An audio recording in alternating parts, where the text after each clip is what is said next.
You know, I was talking to a friend of mine, and we was talking how we sometimes, in the heat of the moment, pick up these hot, hairy, hung men, only to wake up in the morning and our wallet is gone or our TV is gone, and I was just interested because the conversation I had with this friend of mine was older than me, and he's still picking up young boys.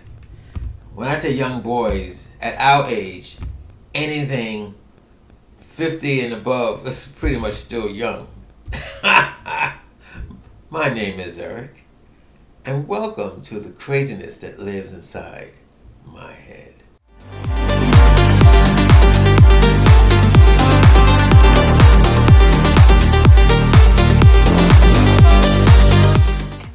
I titled this podcast Gay Gangsters of the 60s and 70s.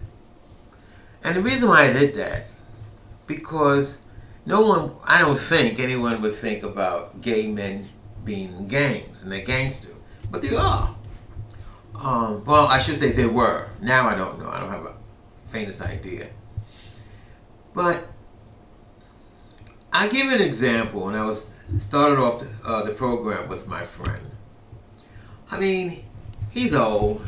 He's never had a bad experience picking up men in his days. You know, he's from the 50s, 60s. No, so I mean, he is 75, and he's decided to pick up a young boy. We all know why.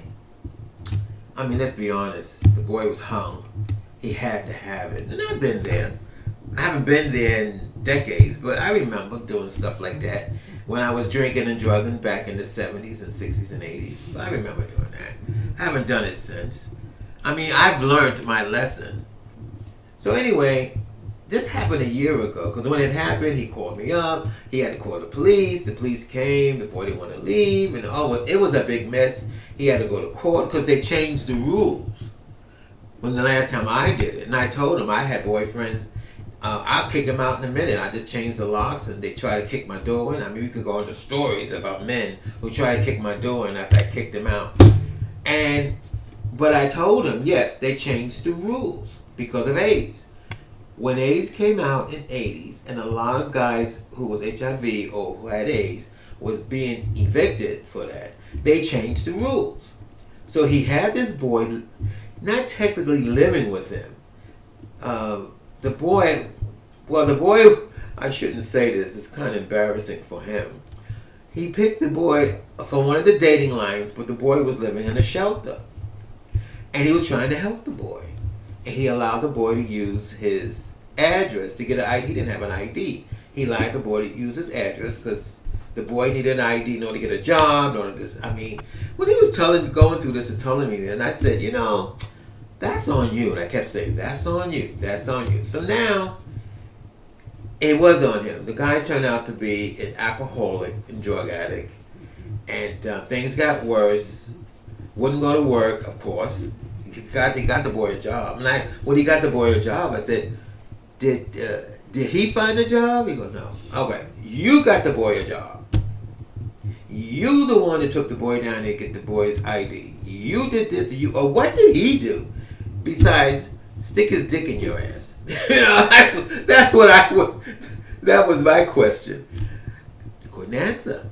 I think that was it. So, and I said to him, I said, don't you know you're at the age that these young boys look at you as a sugar daddy. They want these sugar daddies. So they prey on old men. Now, I found that out when I wasn't old at the time. I was in my 30s and 40s. And back then, it really didn't matter. You would just have these guys that prey on guys that's soft and whatever, so they can take advantage, get their drugs, have a roof over their head, and food in their stomach. So, anyway, now, this happened, my friend happened about a year ago. So we're having a conversation, nice, pleasant conversation. And he said, does beer goes bad? And I said, what do you mean beer goes bad? He said, well, how long can you keep beer?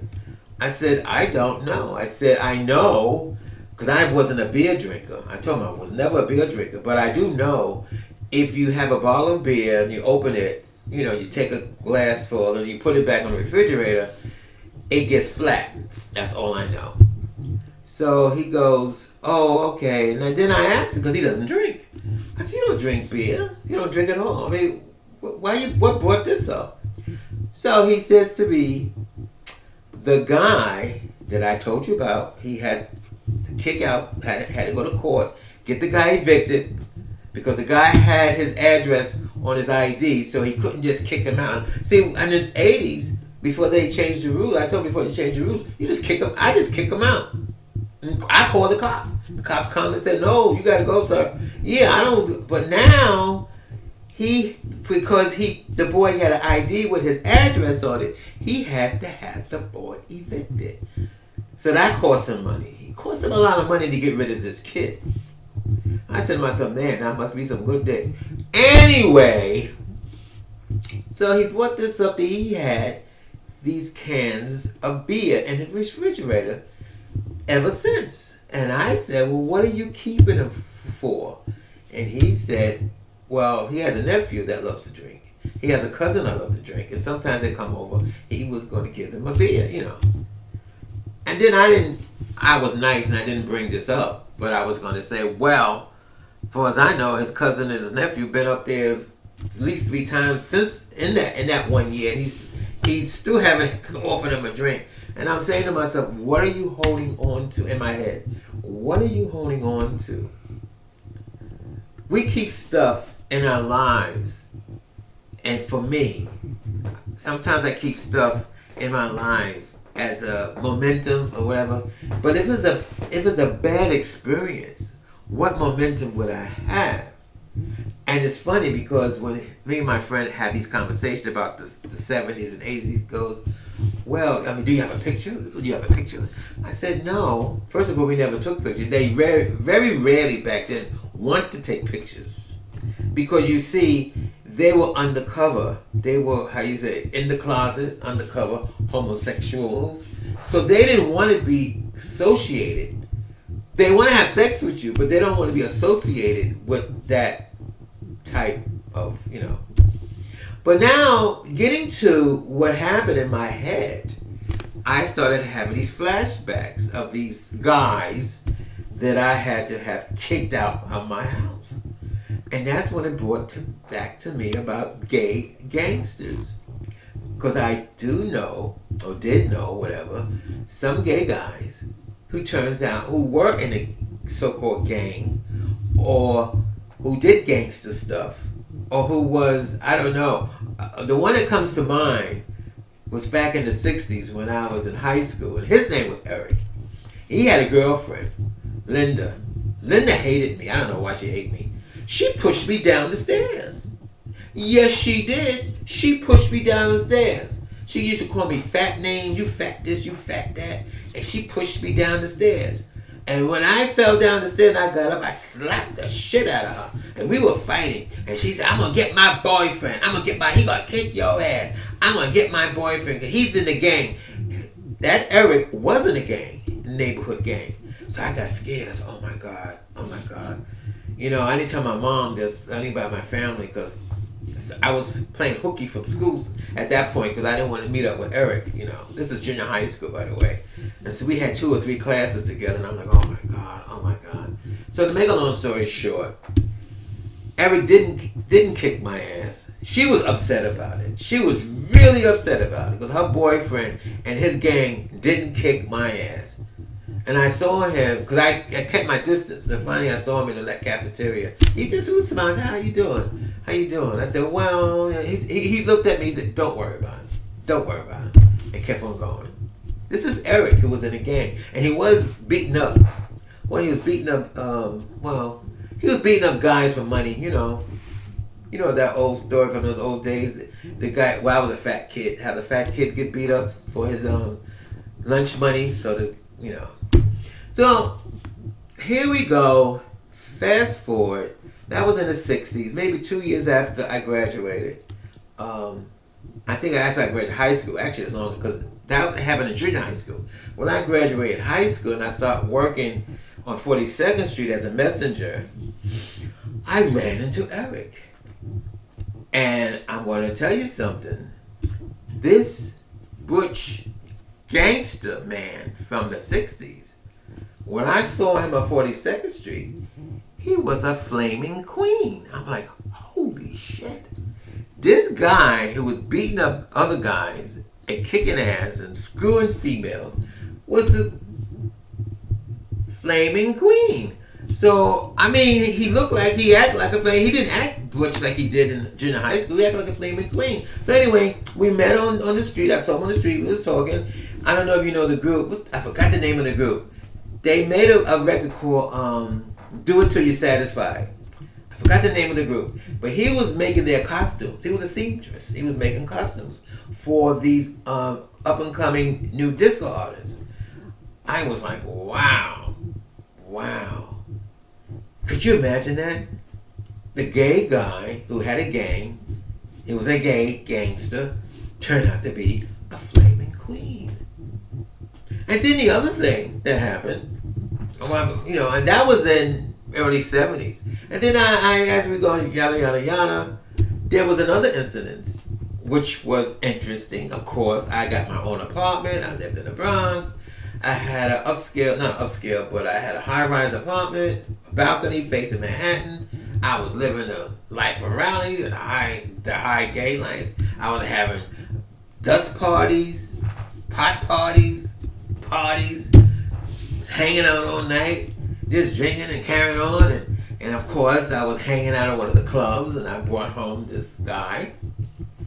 Now, yes, he was very good. Yes, the sex was hot. Yeah, of course I wouldn't have brought him home. The sex was hot. Oh. So anyway, he didn't want to leave. He claimed he was living with his mother, and he didn't want to do this, so I let him stay for a while. And then he started to disappear. And then I won't see him for about a week, and then he'll come back, and I said, what happened? Oh, I was getting a job. I think he said he was working or something like that. And now he's, back with me, stay a week, of course, screw my brains out, and he disappears again. And I'm like, what the hell is going on with this? So this time, I got mad because it was longer. It was the second time it did this. It was a week the first time. Now it was over 2 weeks I haven't seen him. I had a car. I took all his belongings, which I bought him, put them in 3 shopping bags, put them in the trunk of my car, and that's where they stayed. I got rid of anything associated with him. I stayed. Speaking of the beer, my other friend who was keeping the beer, I got rid of that. He had beer. He was drinking stuff that I don't drink. I got rid of it. Oh, I should say I gave it to my friends because they love to drink. But anything that's associated with it, I got rid of it because it was a bad experience. Why would I want this experience? So anyway, he called me up and he said, "Listen, I want to come over." I said, "No, you can't come over. I really don't want to be bothered with you no more. In fact, I put all your clothes in my trunk of my car. Just ring the bell downstairs. I'll come down and I just hand you your stuff." Okay. He got mad and he cursed me out. He said, "I'm coming up there to kick your ass. Me and my boys. We're going to come up there and kick your ass." Okay. I just hung up. I called my friend Ronnie. I said, "Ronnie, I just had this experience with this guy. He's going to come up and kick my ass. I think maybe I should spend a week with you so when he comes I won't be here or whatever." Ronnie said, "No, you stay there." He goes, "You stay there, Miss Eric. I'll get Paul and we'll be right there." So Ronnie and Paul came to my house. They both had knives. Ronnie had a longer knife than Paul. And Ronnie said, "Let's go downstairs. We'll wait for him. And if he starts any trouble, we're going to stab the shit out of him. In fact, Miss Erica, maybe you should bring a knife too," which I did. The one that I could fit in my pocket. So we were waiting. We was ready to stab the hell out of this guy. He said he's going to bring his boys to kick my ass. So anyway, we don't know what happened. We waited and waited. He said he was on his way. We waited that night and got high and everything. Next morning we woke up with a hangover and stuff. That's when he should have came. We were all hung up, hangover. He's come. So what I did was, I said, "Okay, I took his stuff and just threw it in the garbage. You know, just took it and just threw it in the garbage. And the dumpster. Remember they had those dumpsters back then in New York? I just put it in the garbage. Never heard from the guy. So actually, like Miss Ronnie said, probably was a threat. But you know, getting back to gay, gangster, Miss Ronnie and Miss Paul, they did stuff like that. They used to go around bringing home straight boys and ripping them off. Could you imagine?